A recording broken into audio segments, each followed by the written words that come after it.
అందరికీ నమస్కారం. నిన్న సాయంత్రం నూజివీడులో జరిగిన తాతయ్య గారి విగ్రహ ఆవిష్కరణ కార్యక్రమంలో జరిగిన కొన్ని సంఘటనల మీద ఈరోజు ఉదయం నుంచి సోషల్ మీడియా తాలూకా పోస్టులు చూస్తూనే ఉన్నాను. అక్కడ ఏం జరిగిందో తెలియకుండా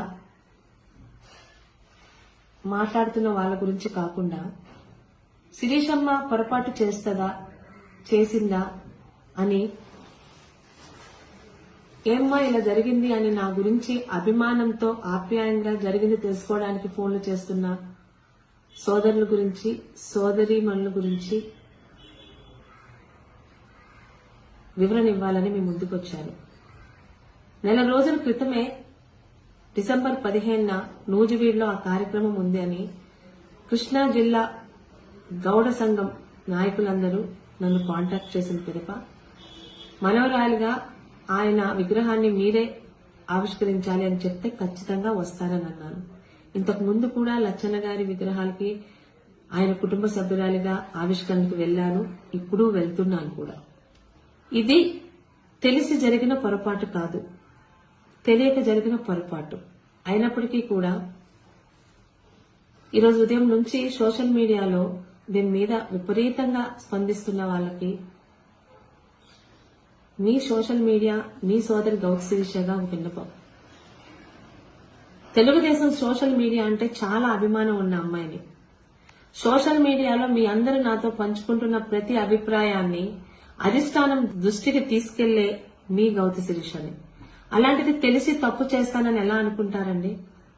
6 నెలలుగా పలాస నియోజకవర్గంలో గతంలో చంద్రబాబు నాయుడు గారిని, పార్టీని దూషించిన వాళ్ళు ఈ రోజు మన అధికారంలో ఉన్నామని, ఎన్నికల్లో గెలిచిన మరుసటి రోజు నుంచి పార్టీలోకి వస్తామని క్యూలు కట్టినా కనీసం పార్టీ ఆఫీస్ లోపలికి కూడా నేను తీసుకురావట్లా.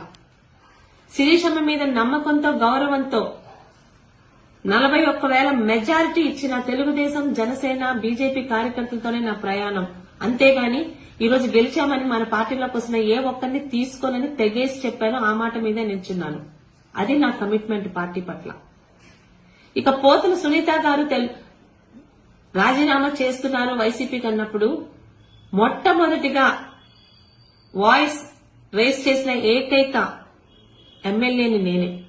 పోతుల సునీత గారు నన్ను తిట్టలేదు, కానీ నేను అభిమానించే చంద్రబాబు నాయుడు గారిని, ఆయన కుటుంబాన్ని తిట్టారని, ఆమె పార్టీలో రావడానికి వీల్లేదు అని పెద్దలకి సూచించింది నేనే. రిక్వెస్ట్ చేశాను. అది పార్టీ పట్ల నాకు గాని, నా కుటుంబానికి గాని ఉన్న కమిట్మెంట్. నా తండ్రి ఏ పార్టీతో, జెండాతో తెలుగుదేశం పార్టీలోనే ఆయన రాజకీయ జీవితం మొదలు పెట్టారో 35 సంవత్సరాలు 6 సార్లు ఎమ్మెల్యేగా అదే తెలుగుదేశం జెండాతోనే ఈ రోజు ఆయన ప్రత్యక్ష రాజకీయాల నుంచి రిటైర్ అయ్యారు. నన్ను ఆ పార్టీలోనే పెట్టారు. ఇది గౌతు కుటుంబానికి తెలుగుదేశం పట్ల గాని, చంద్రబాబు నాయుడు గారి పట్ల గాని, లోకేష్ గారి పట్ల గాని ఉన్న కమిట్మెంట్. తెలిసి జరిగిన ఈ పొరపాటుని చాలా రకాలుగా తెలుగుదేశం సోషల్ మీడియా సోదరులే కామెంట్లు పెడుతుంటే కాస్త బాధ అనిపించింది. పక్కన వాళ్ళు ఏమన్నా అనొచ్చు, సొంత వాళ్ళంటే బాధ ఎక్కువగా ఉంటుంది కదా, అది నేను తెలిసి చేస్తే అనొచ్చు. గౌతు శిరీష ఏ రోజు పార్టీ పట్ల తప్పు చెయ్యనివ్వదు. గత 5 సంవత్సరాలు వైసీపీ తాలూకా సోషల్ మీడియా హెరాస్మెంట్ ఫేస్ చేశాను. నాకు సోషల్ మీడియా హెరాస్మెంట్ కొత్త కాదు. అయితే మొదటిసారి సొంత పార్టీలో అక్కడ ఏం జరిగిందో తెలుసుకోకుండా ఆ పార్టీ కార్యక్రమం పెట్టింది నేను కాదు, అది నా నియోజకవర్గం కాదు, నడిపింది నేను కాదు.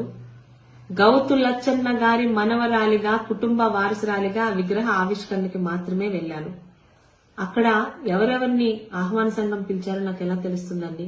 అయినా కూడా నాకు తెలియక జరిగిన పొరపాటు కాబట్టి భవిష్యత్తులో ఇలాంటివి జరగకుండా చూసుకుంటానని, ముఖ్యంగా తాతగారి విగ్రహ ఆవిష్కరణకి వెళ్లినప్పుడు అక్కడికి ఎవరెవరు వస్తున్నారో ముందే కనుక్కొని వెళ్తానని పార్టీకి, పార్టీ పెద్దలకి, సోషల్ మీడియాలో విపరీతంగా రియాక్ట్ అవుతున్న సోషల్ మీడియా సోదరులకు, నన్ను అభిమానించి మా శిరీషమ్మ తప్పు చేయదు అని నమ్ముతున్న సోదరులకు కూడా మాట ఇస్తున్నాను.